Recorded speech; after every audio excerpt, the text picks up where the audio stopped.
Chapter 2: The Lure and the Dangers of Trading. In January 1994, I was asked to speak at a trading conference in Chicago, sponsored by Futures magazine. At one of the luncheons, I happened to be sitting next to an editor for one of the major publishers of books about trading. We were having a lively conversation about why so few people become successful at trading, even people who are otherwise very accomplished. At one point, the editor asked me if a possible explanation for this phenomenon might be that people were getting into trading for the wrong reasons. The attraction. I had to pause for a moment to think about this. I agree that many of the typical reasons people are motivated to trade are the action, euphoria, desire to be a hero, the attention one can draw to himself by winning, or the self-pity that comes from losing. Create problems that will ultimately distract from a trader's performance and overall success. But the true underlying attraction to trading is far more fundamental and universal. Trading is an activity that offers the individual unlimited freedom of creative expression, a freedom of expression that has been denied most of us for most of our lives. Of course, the editor asked me what I meant by this. I explained that in the trading environment, we make almost all of the rules. This means there are very few restrictions or boundaries on how we can choose to express ourselves. Of course, there are some formalities, such as having to become a member of an exchange to be a flow trader or meeting the minimum financial requirements to open a brokerage account. But otherwise, once you are in a position to start trading, the possibilities that exist for how you go about doing it are virtually limitless. I went on to give him an example from a seminar I attended several years ago. Someone had calculated that if you combine bond futures, bond options, and the cash bond markets, there would be over 8 billion possible spread combinations. Now add the timing considerations based on how you read the prevailing market conditions, and the various ways to trade become virtually limitless. The editor paused for a moment and asked, but why would having access to such an unrestricted environment result in fairly consistent failure? I answered, because unlimited possibilities coupled with the unlimited freedom to take advantage of those possibilities present the individual with unique and specialized psychological challenges, challenges that very few people are properly equipped to deal with or have any awareness, and people can't exactly work on overcoming something if they don't even know it's a problem. The freedom is great. All of us seem to naturally want it, strive for it, even crave it. But that doesn't mean that we have the appropriate psychological resources to operate effectively in an environment that has few, if any, boundaries and where the potential to do enormous damage to ourselves exists. Almost everyone needs to make some mental adjustments, regardless of their educational background, intelligence, or how successful they have been in other endeavors. The kind of adjustments I'm talking about have to do with creating an internal mental structure that provides the trader with the greatest degree of balance between the freedom to do anything and the potential that exists to experience both the financial and psychological damage that can be a direct result of that freedom. Creating a mental structure can be difficult enough, especially if what you want to instill is in conflict with what you already believe. But for those of us who want to be traders, the difficulty of creating the appropriate structure is invariably compounded by a backlog of mental resistance that starts developing at the very earliest stages of our lives. All of us are born into some sort of social environment or society, whether it's a family, city, state, or a country, implies the existence of a structure. Social structures consist of rules, restrictions, boundaries, and a set of beliefs that become a code of behavior that limits the ways in which individuals within that social structure can or cannot express themselves. Furthermore, most of the limitations of social structure were established before we are born. In other words, by the time any of us get here, most of the social structure governing our individual expression is in place and well entrenched. It's easy to see why a society's need for structure and the individual's need for self-expression can conflict. Every person who wants to master the art of trading faces just such a fundamental conflict. I'd like you to ask yourself what one characteristic is common to every child born on this planet, regardless of the location, culture, or social situation the child is born into. The answer is curiosity. Every child is curious. Every child is eager to learn. They can be described as little learning machines. Consider the nature of curiosity. At its most fundamental level, it is a force. More specifically, it is an inner directed force, which means there's no necessity to motivate a child to learn something. Left on their own, children will naturally explore their surroundings. What is more, this inner directed force also seems to have its own agenda. In other words, even though all children are curious, not all children are naturally curious about the same things. There's something inside each of us that directs our awareness. Even infants seem to know what they want and don't want. When adults encounter this unique display of individuality expressed by an infant, they are usually surprised. They assume that infants have nothing inside of them that makes them uniquely who they are. How else would infants express their individuality then? By what in their environment attracts or repels them? I call this inner directed guidance the force of natural attractions. Natural attractions are simply those things about which we feel a natural or passionate interest. Ours is a big and diverse world, and it offers each of us a great deal to learn about and experience. But that doesn't mean each of us has a natural or passionate interest in learning about or experiencing all there is. There's some internal mechanism that makes us naturally selective. If you think about it, I'm sure you could list many things to do or be that you have absolutely no interest in. I know I could. You could also make another list of the things you are only marginally interested in. Finally, you could list everything you have a passionate interest in. Of course, the list gets smaller as the interest level rise. Where does passionate interest come from? My personal view is that it comes from the deepest level of our being, at the level of our true identity. It comes from the part of us that exists beyond the characteristics and personality traits we acquire as a result of our social upbringing. The dangers. It is at the deepest level of our being that the potential for conflict exists. The social structure that we are born into may or may not be sensitive to these inner directed needs and interests. For example, you may have been born into a family of extremely competitive athletes, but feel a passionate interest in classical music or art. You may even have natural athletic ability, but no real interest in participating in athletic events. Is there any potential for conflict here? In a typical family, most members would put a great deal of pressure on you to follow in the footsteps of your brothers, sisters, or parents. They do everything possible to teach you their ways and how to get the most out of your athletic ability.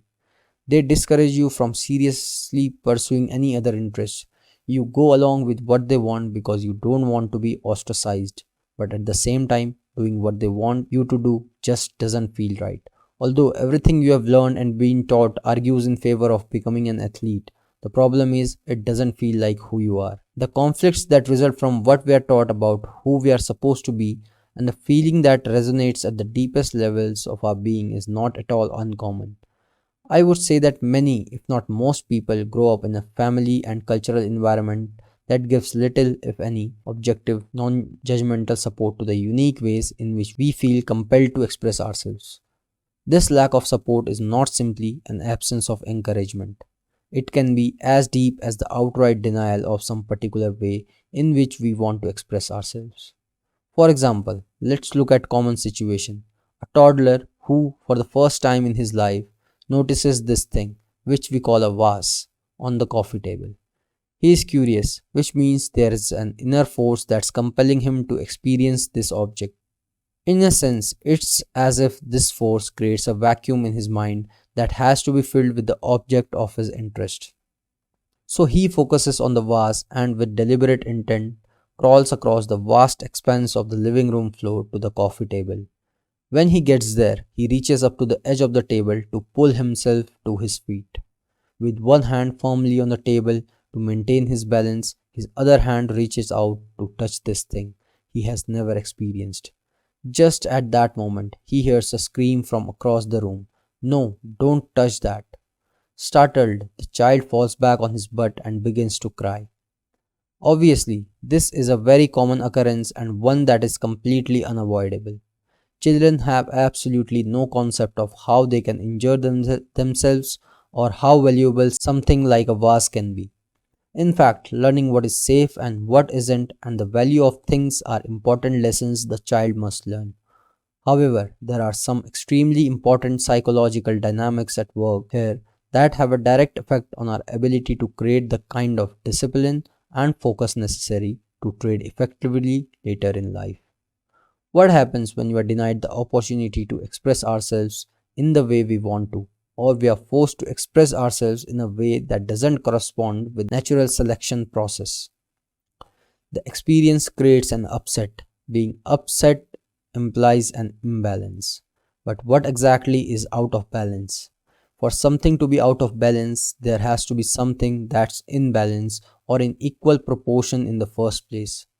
That something is the relative degree of correspondence that exists between our inner mental environment and the exterior environment where we experience our lives. In other words, our needs and desires are generated in our mental environment and they are fulfilled in the exterior environment.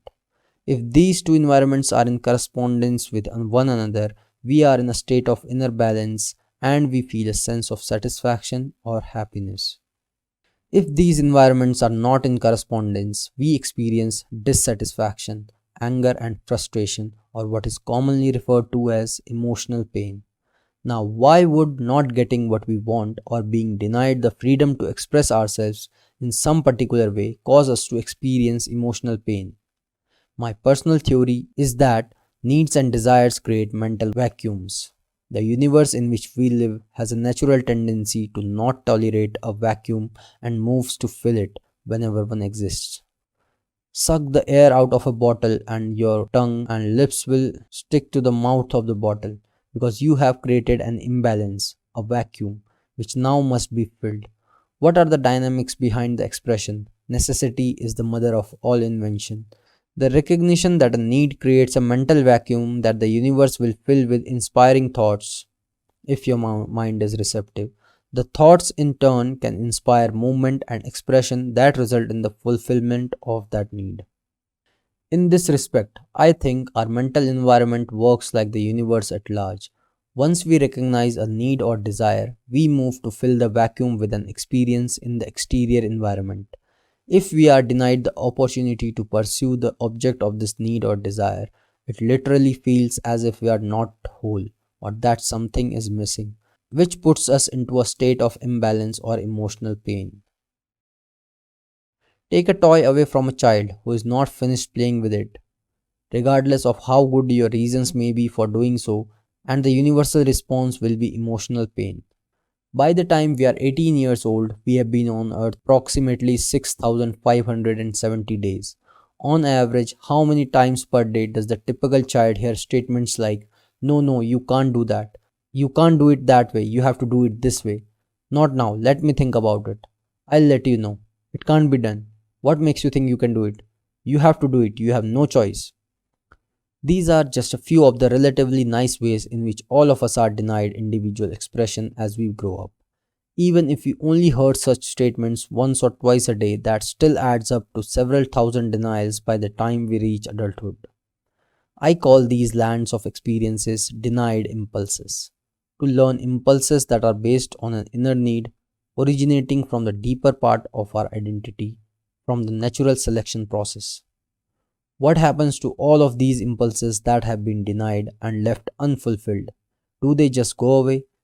They can if they are reconciled in some way, if we do something or someone else does something to put our mental environment back into balance. What can put our mental environment back into balance? There are a number of techniques. The most natural one, especially for a child, is simply to cry. Crying is a natural mechanism, nature's way, for reconciling these denied, unfulfilled impulses. Scientific researchers have found tears to be composed of negatively charged ions. If allowed to take its natural course, crying will expel the negatively charged energy in our minds and bring us back to a state of balance, even though the original impulse was never fulfilled. The problem is that most of the time, events are not allowed to take their natural course and the denied impulses are never reconciled. There are many reasons why adults don't like it when their children, especially boys, cry and do everything they can to discourage this behavior. There are just as many reasons why adults will not bother to explain to children why they are being forced to do something they don't want to do. Even if adults do try, there are no assurances that they will be effective enough to reconcile the imbalance. What happens if these impulses aren't reconciled? They accumulate and usually end up manifesting themselves in any number of addictive and compulsive behavior patterns. A very loose rule of thumb is whatever we believe we were deprived of as children can easily become addictions in adulthood. For example, many people are addicted to attention. I am referring to people who will do most anything to draw attention to themselves.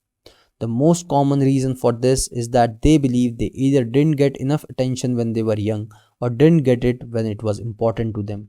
In any case, the deprivation becomes unresolved emotional energy that compels them to behave in ways that will satisfy the addiction. What's important for us to understand about these unreconciled denied impulses that exist in all of us is how they affect our ability to stay focused and take a disciplined, consistent approach to our trading. The safeguards.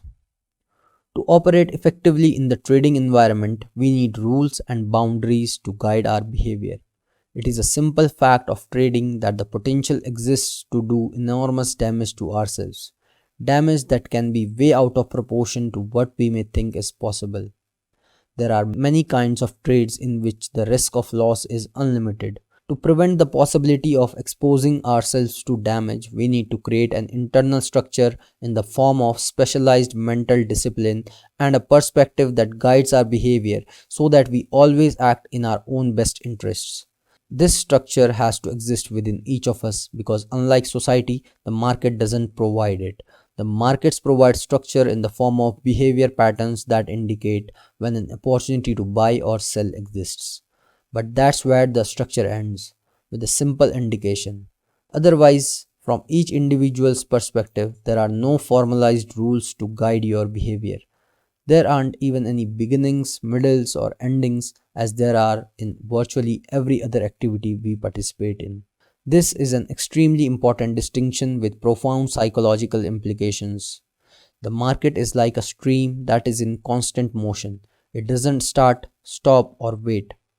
Even when the markets are closed, prices are still in motion. There is no rule that the opening price on any day must be the same as the closing price the day before. Nothing we do in society properly prepares us to function effectively in such a boundaryless environment. Even gambling games have built-in structures that make them much different from trading and a lot less dangerous. For example, if we decide to play blackjack, the first thing we have to do is decide how much we are going to wager or risk. This is a choice we are forced to make by the rules of the game. If we don't make the choice, we don't get to play.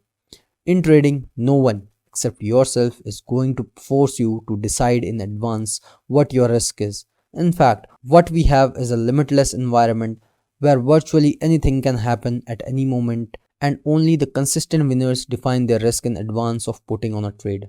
For everyone else, defining the risk in advance would force you to confront the reality that each trade has a probable outcome, meaning that it could be a loser. Consistent losers do almost anything to avoid accepting the reality that no matter how good a trade looks, it could lose. Without the presence of an external structure forcing the typical trader to think otherwise, he is susceptible to any number of justifications, rationalizations, and the kind of distorted logic that will allow them to get into a trade believing that it can't lose, which makes determining the risk in advance irrelevant. All gambling games have specified beginnings, middles, and endings based on a sequence of events that determine the outcome of the game. Once you decide you are going to participate, you can't change your mind. You are in for the duration. That's not true of trading. In trading, prices are in constant motion. Nothing begins until you decide it should. It lasts as long as you want, and it doesn't end until you want it to be over. Regardless of what you may have planned or wanted to do, any number of psychological factors can come into play, causing you to become distracted, change your mind, become scared, or overconfident. In other words, causing you to behave in ways that are erratic and unintended. Because gambling games have a formal ending, they force the participant to be an active loser. If you are on a losing streak, you can't keep on losing without making a conscious decision to do so. The end of each game causes the beginning of a new game, and you have to actively subject more of your assets to further risk by reaching into your wallet or pushing some chips to the center of the table. Trading has no formal ending. The market will not take you out of a trade unless you have the appropriate mental structure to end a trade in a manner that is always in your best interest. You can become a passive loser. This means that once you are in a losing trade, you don't have to do anything to keep on losing. You don't even have to watch. You can just ignore the situation and the market will take everything you own and more. One of the many contradictions of trading is that it offers a gift and a curse at the same time. The gift is that perhaps for the first time in our lives, we are in complete control of everything we do. The curse is that there are no external rules or boundaries to guide or structure our behavior. The unlimited characteristics of trading environment require that we act with some degree of restraint and self-control, at least if we want to create some measure of consistent success. The structure we need to guide our behavior has to originate in your mind as a conscious act of free will. This is where the many problems begin. Problem: the willingness to create rules. I have not yet encountered a person interested in trading who didn't resist the notion of creating a set of rules. The resistance isn't always overt. Quite the contrary, it's usually very subtle. We agree on the one hand that rules make sense, but we really have no intention of doing whatever is being suggested. This resistance can be intense and it has a logical source. Most of the structure in our minds was given to us as a result of our social upbringing and based on choices made by other people. In other words, it was instilled in our minds but did not originate in our minds. This is a very important distinction. In the process of instilling structure, many of our natural impulses to move, express, and learn about the nature of our existence through our own direct experiences were denied. Many of these denied impulses were never reconciled and still exist inside of us as frustration, anger, disappointment, guilt, or even hatred. The accumulation of these negative feelings acts as a force inside our mental environment, causing us to resist anything that denies us the freedom to do and be whatever we want, when we want. In other words, the very reason we are attracted to trading in the first place, the unlimited freedom of creative expression, is the same reason we feel a natural resistance to creating the kinds of rules and boundaries that can appropriately guide our behavior. It's as if we have found a utopia in which there is complete freedom and then someone taps us on the shoulder and says, "Hey, you have to create rules, and not only that, you also have to have the discipline to abide by them." The need for rules may make perfect sense, but it can be difficult to generate the motivation to create these rules when we have been trying to break free of them most of our lives. It usually takes a great deal of pain and suffering to break down the source of our resistance to establishing and abiding by a trading regime that is organized, consistent, and reflects prudent money management guidelines. Now, I am not implying that you have to reconcile all of your past frustrations and disappointments to become a successful trader, because that's not the case, and you certainly don't have to suffer. I have worked with many traders who have achieved their objectives of consistency and haven't done anything to reconcile their backlog of denied impulses. However, I am implying that you can't take for granted how much effort and focus you may have to put into building the kind of mental structure that compensates for the negative effect denied impulses can have on your ability to establish the skills that will assure your success as a trader. Problem: failure to take responsibility. Trading can be characterized as a pure, unencumbered personal choice with an immediate outcome. Remember, nothing happens until we decide to start. It lasts as long as we want, and it doesn't end until we decide to stop. All of these beginnings, middles, and endings are the result of our interpretation of the information available and how we choose to act on our interpretation. Now, we may want the freedom to make choices, but that doesn't mean we are ready and willing to accept the responsibility for the outcomes.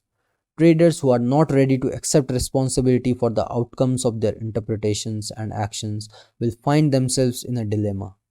How does one participate in an activity that allows complete freedom of choice and at the same time avoid taking responsibility if the outcome of one's choices are unexpected and not to one's liking? The hard reality of trading is that if you want to create consistency, you have to start from the premise that no matter what the outcome, you are completely responsible. This is a level of responsibility few people have aspired to before they decide to become traders. The way to avoid responsibility is to adopt a trading style that is, to all intents and purposes, random. I define random trading as poorly planned trades or trades that are not planned at all. It is an unorganized approach that takes into consideration an unlimited set of market variables, which do not allow you to find out what works on a consistent basis and what does not. Randomness is unstructured freedom without responsibility. When we trade without well-defined plans and with an unlimited set of variables, it's very easy to take credit for the trades that turn out to our liking because there was some method present. At the same time, it's very easy to avoid taking responsibility for the trades that didn't turn out the way we wanted because there's always some variable we didn't know about and therefore couldn't take into consideration beforehand. If the market's behavior were truly random, then it would be difficult, if not impossible, to create consistency. If it's impossible to be consistent, then we really don't have to take responsibility. The problem with this logic is that our direct experiences of the markets tell us something different. The same behavior patterns present themselves over and over again. Even though the outcome of each individual pattern is random, the outcome of a series of patterns is consistent. This is a paradox, but one that is easily resolved with a disciplined, organized, and consistent approach. I have worked with countless traders who would spend hours doing market analysis and planning trades for the next day. Then, instead of putting on the trades they planned, they did something else. The trades they did put on were usually ideas from friends or tips from brokers. I probably don't have to tell you that the trades they originally planned but didn't act on were usually the big winners of the day. This is a classic example of how we become susceptible to unstructured, random trading because we want to avoid responsibility. When we act on our own ideas, we put our creative abilities on the line and we get instant feedback on how well our ideas worked. It's very difficult to rationalize away any unsatisfactory results.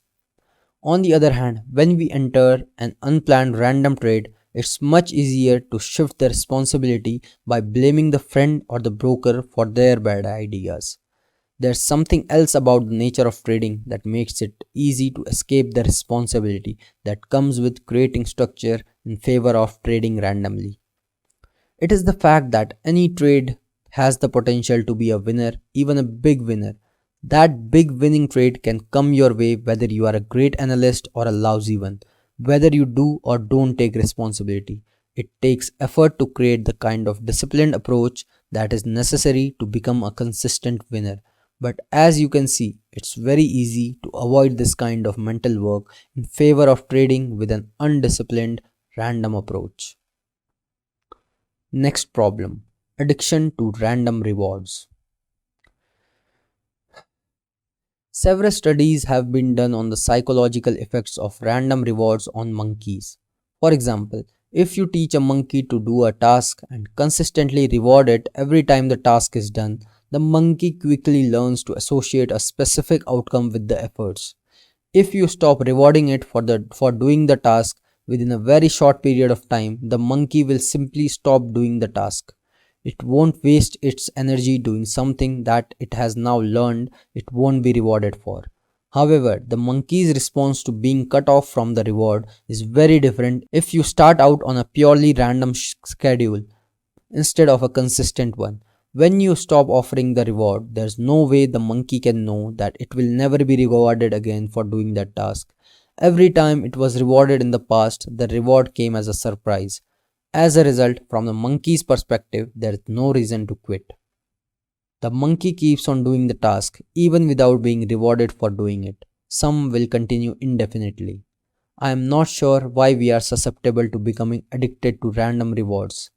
If I had to guess, I would say that it probably has something to do with the euphoria inducing chemicals that are released in our brains when we experience an unexpected pleasant surprise.